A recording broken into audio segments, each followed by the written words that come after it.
Good evening అండి అందరికీ. So మరి ఇవాల్టి వీడియోలో మనం గోల్డ్ అండ్ సిల్వర్ గురించి మాట్లాడుకుందాం.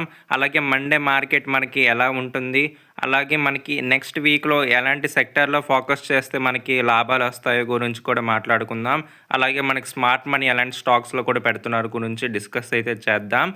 సో ఇక్కడ మనం ఎఫ్ఏ డేటా చూసుకున్నట్టయితే మనకి సెల్లింగ్ అయితే ఉంది. సో టోటల్గా వచ్చేసి నెట్ బయింగ్ ఎక్కువగా అయితే డిఐఎస్ చేశారు.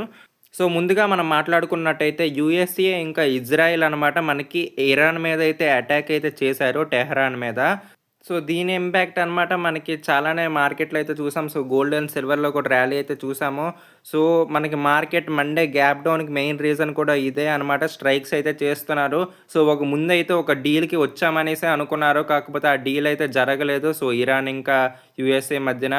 సో అందుకనే సైబర్ అటాక్స్ కానీ సో ఇప్పుడైతే చాలా తీవ్రంగా అయితే అవుతుంది. సో మొత్తం 3 ఫేజెస్ కింద అయితే అటాక్స్ అయితే చేస్తామనేసి అంటున్నారు. సో ఆల్రెడీ మీరు న్యూసెస్లో కూడా చూస్తూనే ఉంటారు. సో మార్కెట్లో ఎవరైతే ఉంటున్నారో సో మనకి మండే మార్కెట్లో బిగ్ గ్యాప్ డౌన్ అయితే చూడొచ్చు, ఒక 300 to 400 పాయింట్స్. సో నేనైతే ఎక్స్పెక్ట్ చేస్తున్నాను సింపుల్లో. సో అలాగే మనకి డిఫెన్స్ స్టాక్స్లో మనకి మొమెంటం కూడా చూస్తాం. ఆ స్టాక్స్లో కూడా మనకి సో డిస్కస్ అయితే చేసుకుందాం.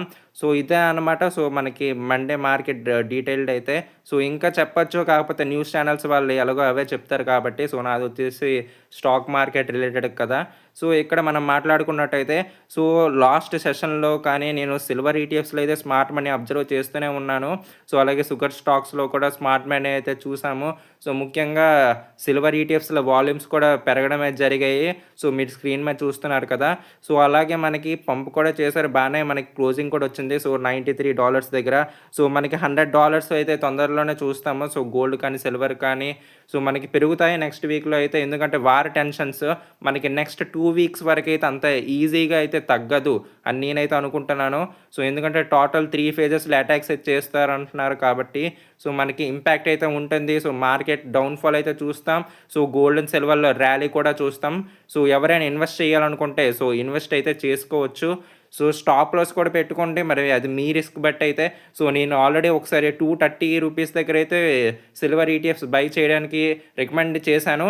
సో అలాగే రిస్క్ తీసుకున్న వాళ్ళు కూడా రిస్క్ అయితే తీసుకున్నారు. సో ఈటీఎఫ్స్ని యావరేజ్ కూడా చేసుకున్నారు. సో వాళ్ళైతే మండే అనమాట. సో వాళ్ళకి రికవరీ అయితే అయిపోతుంది. సో ఎందుకంటే బిగ్ గ్యాప్ అప్ అయితే ఉంటుంది. సో గోల్డ్ కానీ సిల్వర్లో కానీ. అలాగే మనం ఇక్కడ న్యూస్ గురించి మాట్లాడుకున్నట్టయితే మనకి ఐఆర్ఎఫ్సి అలాగే ఎల్ఎన్టీ ఫైనాన్స్ కానీ ఏబీ క్యాపిటల్ కానీ సో ఈ స్టాక్స్లో మనకి మేజర్గా ఎక్కువ ఫాల్ అయితే చూసాం. సో ఎందుకు ఫాల్ అయితే చూసాం దానికోసం అయితే మాట్లాడుకుందాం. సో మనకి ఎంఎస్సిఐ అనే ఒక ఇండెక్స్ అయితే ఉంటుంది. సో అది గ్లోబల్ స్టాండర్డ్ ఇండెక్స్ అంటారు దాన్ని. సో ఆ లిస్ట్లో అనమాట మనకి పెద్ద ఇంపార్టెంట్ కంపెనీస్ అనమాట ఉంటాయి. సో చాలా ఫారిన్ ఇన్వెస్టర్స్ కానీ సో అందులో అయితే ఇన్వెస్ట్ అయితే చేస్తారు. యూఎస్ ఇంకా యూరోప్ ఫండ్స్ అయితే పెడతారు. సో ఆ లిస్ట్ని అయితే ఫాలో అవుతారు. సో ఆ లిస్ట్ నుంచి అయితే తొలగించడం అయితే జరిగింది. సో ఐఆర్ఎఫ్సిని అయితే. సో అందుకని మనకి మేజర్ సెల్లింగ్ అయితే మనకి ఎఫ్ఐఎస్ ద్వారా ఎక్కువగా చేశారైతే. సో ఐఆర్సిటీస్లో అయితే ఎక్కువ సెల్లింగ్ అయితే చూసాం. సో అలాగే మనకి ఇండెక్స్ నుంచి రిమూవ్ చేయడం వల్ల మనకి సెల్లింగ్ అయితే చూసాము. సో ఏబీ క్యాపిటల్ అలాగే ఎల్ఎన్టీ ఫైనాన్స్లో అనమాట. సో మనకి బయింగ్ ఇన్ఫ్లోస్ అయితే చూసాము.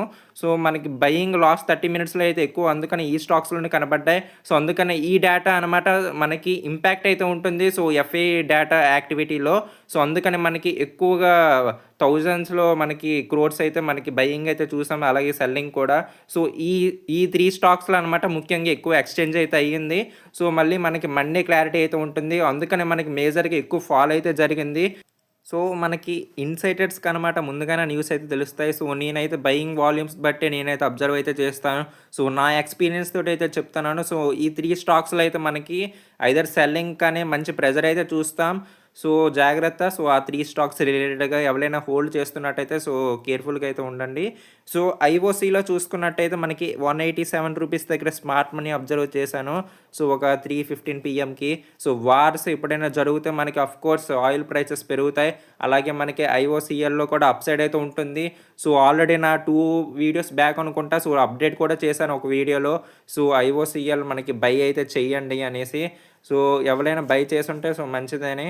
సో వేదాంతాలో చూసుకున్నట్టయితే మనకి స్మార్ట్ మనీ అబ్జర్వ్ చేశాను. సో 719 రూపీస్ దగ్గర. సో మనకి మండే మార్కెట్‌లో సిల్వర్ మంచి అప్‌సైడ్ ఉంటుంది కాబట్టి సో మెటల్ స్టాక్స్ రిలేటెడ్‌గా అయితే మనకి మంచి పాజిటివ్ అనే చెప్పుకోవచ్చు. సో నాల్కో కానీ ఇంకేవైనా సో మెటల్ రిలేటెడ్‌గా హింద్ జింక్ కానీ, హింద్ కాపర్ కానీ సో మనకి బయింగ్ అయితే చూస్తాం. సో అలాగే మనకి సిల్వర్ ఎంత ఎక్కువ పెరిగితే సో అంత ఎక్కువైతే పెర్ఫార్మ్ చేస్తాయి. సో ఏపీఎల్, అపోలో ట్యూబ్స్‌లో కూడా నేను స్మార్ట్ మనీ అయితే అబ్జర్వ్ చేశాను. సో స్మార్ట్ మనీ వచ్చేసి అయితే 2233 ప్రైస్ దగ్గర అయితే చూసాను నేను. సో ఒక 4 క్రోర్స్ అలా పెట్టారు. సో లాస్ట్ 30 మినిట్స్ సెషన్‌లో వచ్చేసి. సో నేను ఇప్పుడు ఏవైతే స్టాక్స్ చెప్తున్నానో సో వాటినైతే ఫోకస్ చేయండి. సో ఇన్వెస్ట్ చేయాలనుకున్నా సో మీరు స్టాప్ లాస్ తోటే ఇన్వెస్ట్ అయితే చేయండి. సో లేకపోతే నాకు టెలిగ్రామ్‌లో స్పెసిఫిక్‌గా మెసేజ్ అయితే చెయ్యండి. సో నా ఐడియాస్ కూడా షేర్ చేసుకుంటాను. సో మార్కెట్ సిట్యుయేషన్ బట్టి సో డైరెక్షన్స్ కూడా మారుతుంటాయి. సో ఎప్పుడు మార్కెట్ ఒకేలాగా వెళ్ళదు. సో ఇప్పుడే చూసారు కదా! యూఎస్ ఇంకా ఇజ్రాయెల్ స్ట్రైక్స్ వచ్చేసి ఇరాన్ మీద. సో అలాగా సడన్ ఇంపాక్ట్స్ వల్ల సో మార్కెట్‌లో మనకి వాలటాలిటీ అయితే ఉంటుంది. సో అప్పుడప్పుడు గ్యాప్ అప్, గ్యాప్ డౌన్ అయితే కామన్ అనమాట. సో అందుకనే కొంచెం సేఫ్‌గా అనమాట. సో మొత్తం క్యాపిటల్ వచ్చేసి ఒకే దాంట్లో పెట్టకుండా సో కమోడిటీస్‌లో ఒక 50% అలాగే మనకి ఈక్విటీస్‌లో ఒక 50% పెట్టుకుంటే అలాగే మ్యూచువల్ ఫండ్స్‌లో కొంచెం. సో అప్పుడు మనకి పోర్ట్‌ఫోలియో కొంచెం మెయింటెనెన్స్ అయితే ఉంటుంది. ఎక్కువ రిస్క్ కాకుండా. సో టెలిగ్రామ్‌లో ఎవరైనా జాయిన్ అవ్వకపోతే వెంటనే జాయిన్ అయితే అవ్వండి. సో ఎప్పటికప్పుడు అప్డేట్ అయితే ఇస్తూనే ఉంటాను. సో అలాగే పర్సనల్‌గా మీకు ఎలాంటి స్టాక్స్ కోసమైనా ఒక ఇన్ఫర్మేషన్ కావాలంటే ఇన్ఫర్మేషన్ కూడా ఇస్తాను. టెలిగ్రామ్ ఛానల్ లింక్ వచ్చేసి అయితే మనకి డిస్క్రిప్షన్‌లో అయితే కామెంట్ సెక్షన్‌లో కానీ పిన్ అయితే చేస్తాను. సో వెంటనే జాయిన్ అయితే అవ్వండి. సో అలాగే కొచ్చిన్ షిప్ యార్డ్ ఇక్కడ చూసుకున్నట్టయితే మనకి డిఫెన్స్ స్టాక్స్‌లో స్మార్ట్ మనీ అయితే అబ్జర్వ్ చేశానని చెప్పాను కదా! సో మనకి స్మార్ట్ మనీ కొచ్చినే కాదు సో మెజగాన్ డాక్‌లో కూడా నేను అబ్జర్వ్ అయితే చేశాను. సో అందుకని మనకి చూసుకున్నట్టయితే సడెన్‌గా మనకి స్పైక్స్ అయితే వచ్చాయి చూసారు కదా! సో కొచ్చిన్ షిప్ యార్డ్‌లో మనకి ఆల్మోస్ట్ 30 రూపీస్ అలాగా అప్‌సైడ్ అయితే చూసాం. సో మనకి మండే మార్కెట్‌లో కూడా మొమెంటమ్ అయితే చూడొచ్చు. సో వార్ అయ్యేంత వరకు మనకి డిఫెన్స్‌లో ర్యాలీ అయితే చూస్తాము. సో ఇందులో సందేహం అంటూ లేదు. సో అలాగే ఇప్పటి వరకు లైక్ చేయకపోతే సో లైక్ అయితే చేసుకోండి. అలాగే ఛానల్‌కి కొత్తగా వచ్చిన వాళ్ళైతే సో సబ్స్క్రైబ్ కూడా చేసుకోండి. సో మనం డైలీ అయితే వీడియో చేస్తాను. సో నెక్స్ట్ వీక్ నుంచి రెగ్యులర్‌గా అయితే వీడియోస్ అయితే అప్‌లోడ్ అయితే చేస్తాను నేను. సో ఇప్పుడు కొంచెం ఎగ్జామ్స్ వల్ల అయితే పెట్టడం అయితే జరగట్లేదు. సో ఇక్కడ ఫైనల్‌గా మనం సుజలాన్ ఎనర్జీ కోసం మాట్లాడుకున్నట్టయితే సో 42.65 దగ్గర అయితే ఉంది. సో మనకి టుమారో చిన్న స్లైట్ అప్‌సైడ్ కూడా మరి న్యూస్ రావడం వల్ల అయితే చూడలేమనే అనుకుంటున్నాను. సో మనకి ఫర్దర్ ఫాల్ మనకి మార్చ్ మంత్ వరకైతే కొనసాగుతూనే ఉంటుంది. సో ఇప్పుడు ఫిబ్రవరి మంత్ అయిపోతున్నట్టే. సో మనకి మొమెంటమ్ వచ్చేసి సో మార్చ్ మంత్ ఎండింగ్ నుంచి అయితే చూస్తాము. ఎందుకంటే ప్రెజెంట్ అనమాట మనకి ఫార్మా రిలేటెడ్ సెక్టార్స్ అయితే అప్‌సైడ్ అయితే చూస్తున్నాం. సో ఆల్మోస్ట్ అన్నీ ఆల్ టైమ్ హైలోనే ఉన్నాయి. సో ఫార్మా రిలేటెడ్ స్టాక్స్ అయితే. సో మీరైతే గమనించొచ్చు కూడా. సో ఇంకా మనకి ఎనర్జీ రిలేటెడ్ స్టాక్స్ అయితే మనకి మార్చ్ తర్వాత నుంచి అయితే మనకి అప్‌సైడ్ అయితే చూస్తాం. సో మార్చ్ ఎండింగ్ నుంచి మేబీ మొదలవ్వచ్చు. సో అంతల వరకు మనకి సుజలాన్ అయితే అవాయిడ్ అయితే చేయండి. సో హోల్డ్ చేస్తున్న వాళ్ళు హోల్డ్ అయితే చేయండి. మినిమమ్ మీరు ఎలా లేదన్నా 6 మంత్ అయితే పడుతుంది. ఎందుకంటే మనకి ఇప్పటికే న్యూసెస్ అయితే వస్తున్నాయి. సో చాలా ఈక్విటీస్‌కి అయితే మనకి పోర్ట్‌ఫోలియోస్‌లో రెడ్‌లోనే ఉన్నాయి. మరి తప్పదు హోల్డ్ అయితే చేయాలి. ఎవరైతే హ్యూజ్‌లో అయితే పెట్టారు ఇన్వెస్ట్‌మెంట్. సో మరి ఎప్పుడైనా మనకి స్టాప్ లాస్ పెట్టుకున్నట్టయితే పర్లేదు. సో చిన్న లాస్‌తో ఎగ్జిట్ అయిపోతారు. కాకపోతే మీరు ఎక్కువ హెవీగా పెట్టడం వల్ల మరి హోల్డ్ చేయాల్సొస్తుంది. సో 6 మంత్స్ అయితే టైం పీరియడ్ ఉంచుకోండి. సో సుజలాన్‌కి మనకి నెక్స్ట్ క్వార్టర్లీ తర్వాత నుంచి అయితే అప్‌సైడ్ అయితే చూస్తానని అనుకుంటున్నాను. సో ఇదే అన్నమాట ఇవాల్టి వీడియో. సో మళ్ళీ కలుద్దాం రేపటి వీడియోలో.